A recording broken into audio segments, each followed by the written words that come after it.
On a humid afternoon in late August 1945, weeks after Japan's surrender and mere months into his accidental presidency, Harry S. Truman closed the door to the Oval Office, pulled a stack of classified cables toward him, and spoke words that would never appear in public speeches, press conferences, or war memoirs. The staff member who heard them never repeated them outside of a private note later sealed in the Truman Library. But those words, sharp, weary, honest, revealed more about Truman's view of General George S. Patton than any official statement ever could. The world knew Patton as the victorious commander who tore across France, liberated towns at breathtaking speed, and relieved Bastogne in one of the most daring maneuvers of the war. Newspapers called him brilliant, ruthless, unstoppable. But Truman, who had inherited responsibility for both the peace and the memory of the war, saw something far more complicated. Before we go further, tell me in the comments where in the world you're watching from. And if you enjoy content like this, make sure to subscribe so you don't miss the next video. "What am I supposed to do with a man who wins every battle?" Truman said quietly, "but can't stop fighting." He did not mean it cruelly, he meant it honestly.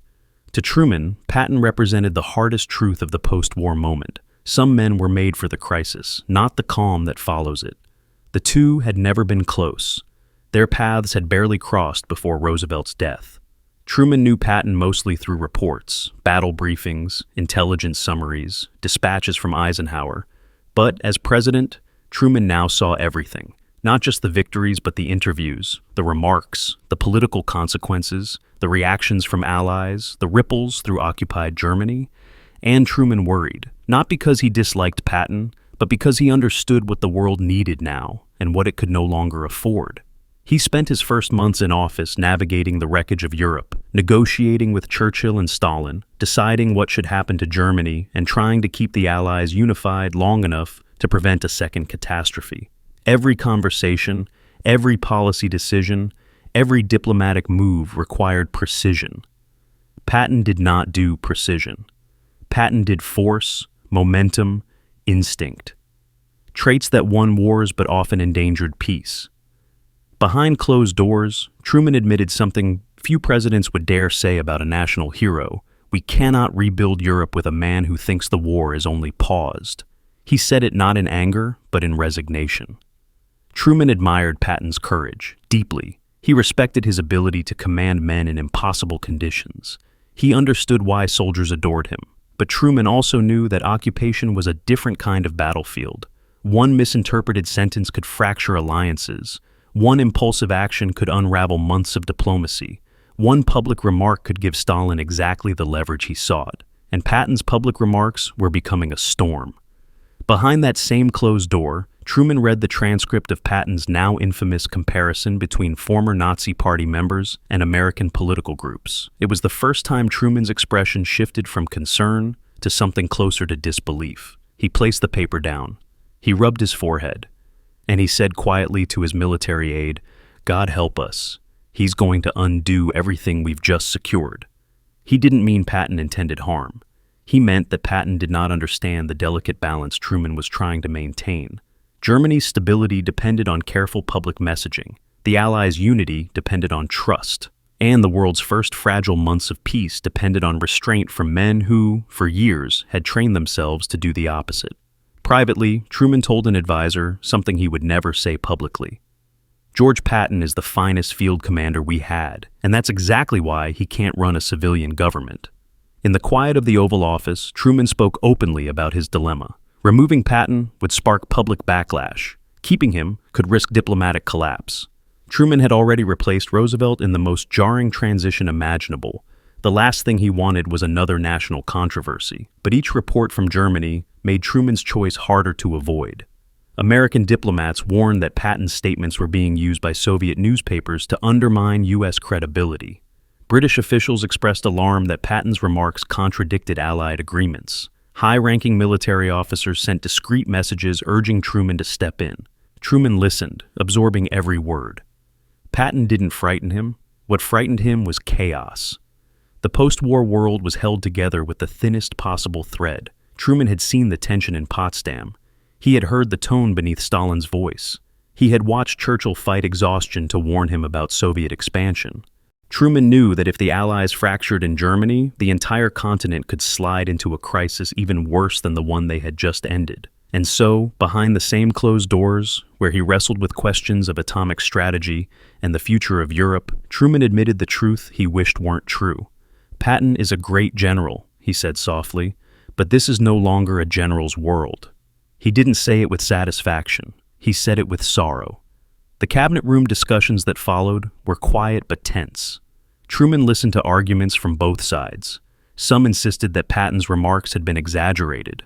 Others insisted that removing Patton would humiliate the army and weaken public morale. Others argued that Patton's views reflected deeper concerns among American officers. Truman heard every word, but he also heard the silence between the words, the unspoken fear among his advisors that Patton could not or would not adapt to the demands of occupation. Then came the memo from Eisenhower. If anyone understood Patton, it was Eisenhower, the man who had relied on him in North Africa, Sicily, France, and Germany. Truman respected Eisenhower deeply. He knew Ike was careful, measured, slow to anger, and reluctant to disrupt his command structure. So, when Eisenhower wrote that Patton's position had become untenable, Truman understood what it meant. Behind closed doors, he placed the memo on his desk, tapped it once with his finger, and said only, "Then it's time." He did not shout. He did not curse. He did not call Patton reckless or unpatriotic. He simply accepted the weight of a decision he wished he didn't have to make. But in that same private moment, Truman also said something his aides remembered long after his presidency ended. "I hope he forgives me. History will know what he did, but history must also know why we could not keep him." Patton was reassigned quietly, without spectacle. Truman refused to humiliate him. He insisted Patton receive full honors, full respect, full recognition of his wartime service. But Truman also made clear, sternly, privately, that Patton was no longer to speak for the United States in any capacity that touched German governance. Behind closed doors, after signing the order, Truman whispered something almost no one heard. "He helped us win the war. Now I have to help us win the peace." He leaned back in his chair. He closed his eyes. And for the first time since Roosevelt's death, he felt the loneliness of the presidency, not as shock, but as acceptance. The world would never know what Truman said in that room, what he truly felt, what he feared, what he regretted. But the decisions made behind that closed door shaped the early Cold War, the occupation of Germany, and the fragile architecture of the peace. And the man at the center of those decisions, the brilliant, volatile general Truman admired and feared in equal measure, would never know the full story. Not the public version. The private one. The one Truman spoke only when the door was closed, and the weight of the world had fallen silent enough for honesty. Truman's private reflections on Patton did not end with the reassignment. In fact, in the weeks that followed, Patton occupied more space in Truman's closed-door conversations than many living political figures. Not because Truman feared him, not because he resented him, but because Patton represented a test Truman had not expected so early in his presidency, a test of whether he could separate admiration from obligation, sentiment from responsibility, and wartime legend from peacetime necessity. In early September 1945, during a quiet meeting with his senior military advisors, Truman asked a question that startled the room. "Do you believe General Patton understands that the war is over?" The tone was not mocking. It was concerned. It was the tone of a man trying to understand another man whose instincts had not evolved with the circumstances. One advisor responded carefully, "Mr. President, I believe General Patton understands that the fighting has stopped. I do not believe he accepts what comes after." That distinction mattered, and Truman knew it. As the weeks unfolded, Truman received reports detailing the slow, delicate process of reconstructing German civil administration. Politicians, economists, educators, and local leaders were trying to piece together a country shattered not only by bombs, but by ideology.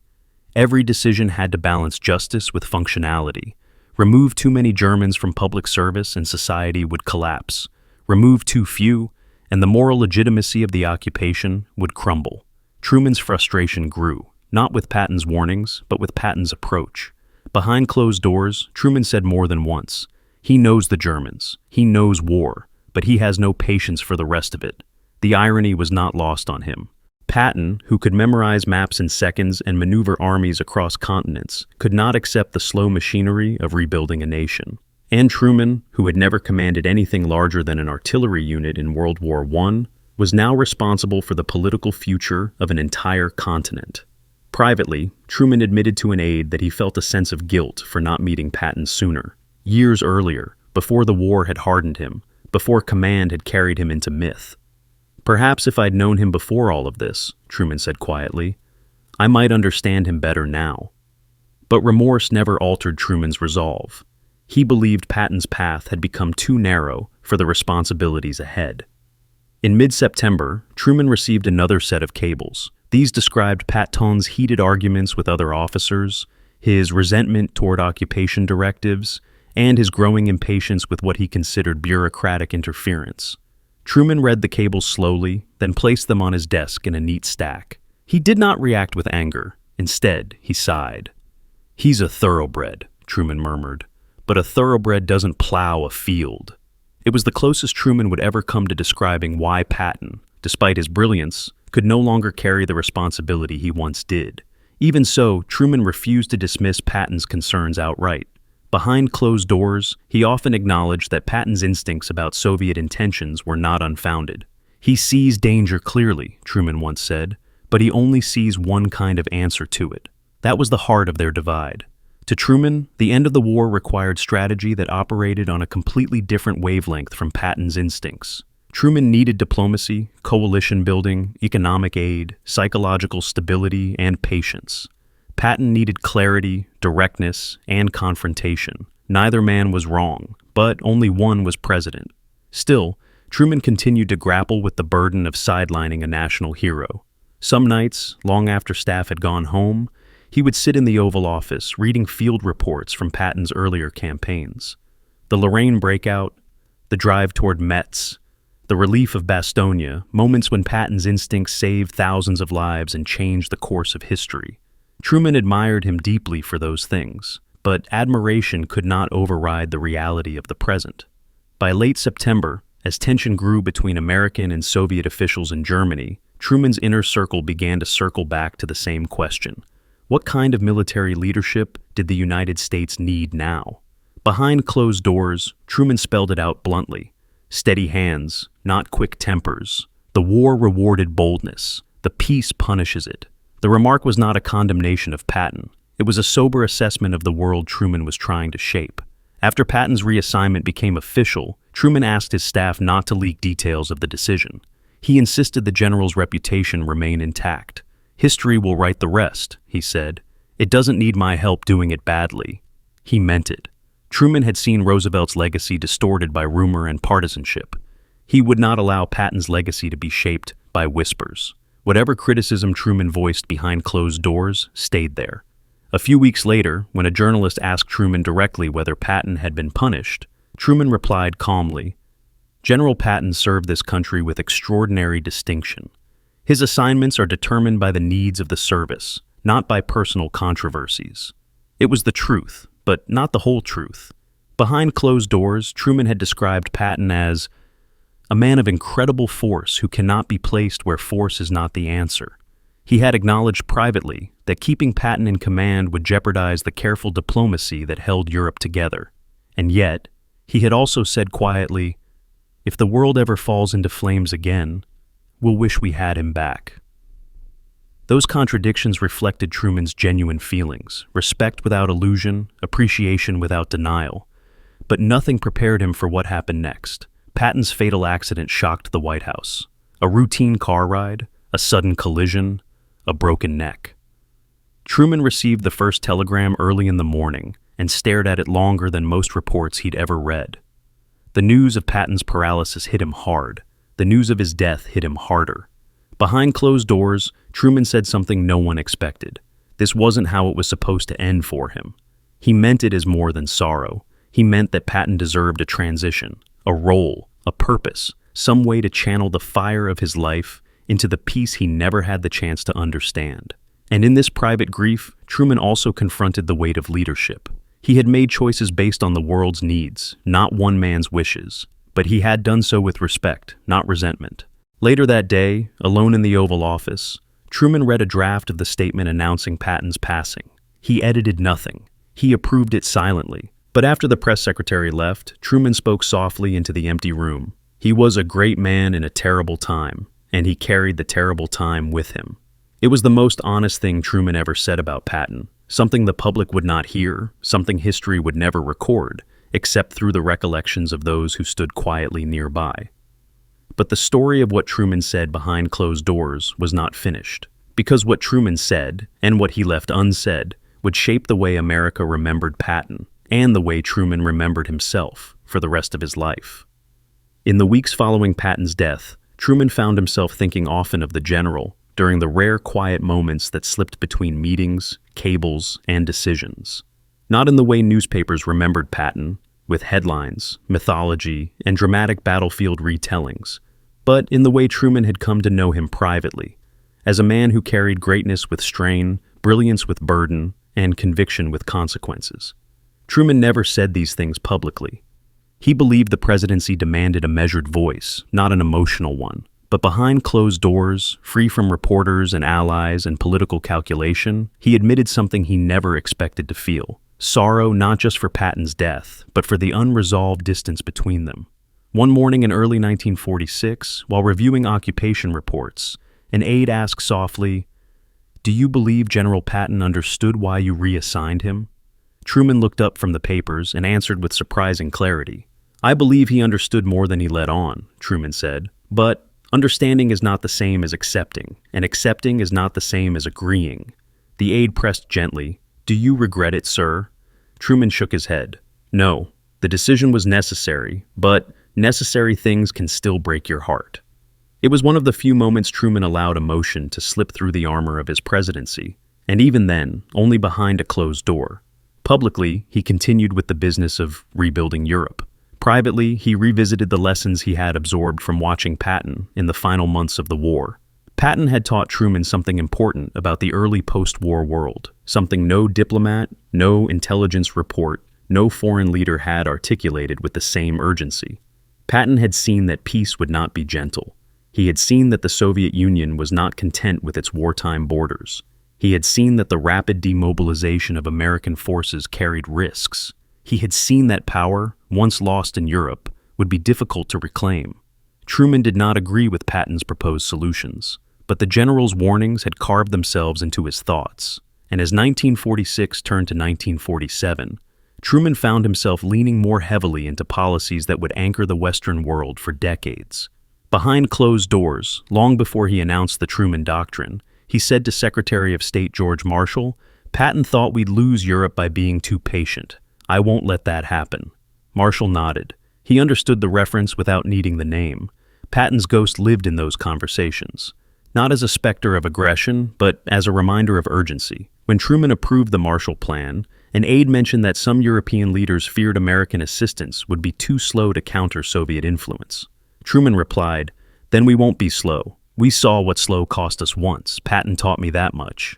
The aide did not know whether Truman meant it figuratively or literally, but the tone was unmistakable. Patton's voice, once a source of conflict, had become a source of clarity. The deeper Truman moved into the Cold War's early landscape, the more he recognized the truth behind Patton's instinct. If the United States hesitated, Europe would fracture. But Truman also realized something Patton never had the chance to see, that strength could be shown in alliances, not just in armies, in stability, not just in speed, in endurance, not just in escalation. One evening in 1948, as Truman reviewed intelligence on Eastern Europe, he remarked privately to Clark Clifford, "Patton saw the beginning of all this. He saw the outline before anyone else did. He saw the world getting dark at the edges." Clifford asked, "Do you believe he would have approved of our response?" Truman paused, then answered, "He would have approved of our fearlessness, but not our patience." He didn't mean it critically, he meant it accurately. Patton had been a man of momentum. Truman had become a man of method. Both approaches shaped the world that emerged from the war. The final time Truman spoke privately about Patton, in any depth, came in the early 1950s, after he had already decided not to seek another term. Alone with a trusted staffer in his study at the Blair House, Truman reflected on the men who had defined the war he ended but never fought. When the conversation reached Patton, Truman leaned back in his chair, hands folded, eyes narrowed in thought. "He was not a man for small moments," Truman said softly.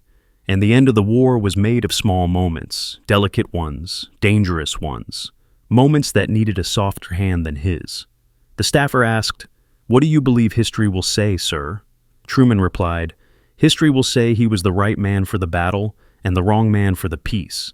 But I will say this, he kept an entire generation alive who might not have lived without him, and that counts for something no policy can match." The room fell silent. It was the closest Truman ever came to reconciling the conflict between the admiration he felt for Patton the warrior and the concern he held for Patton the administrator.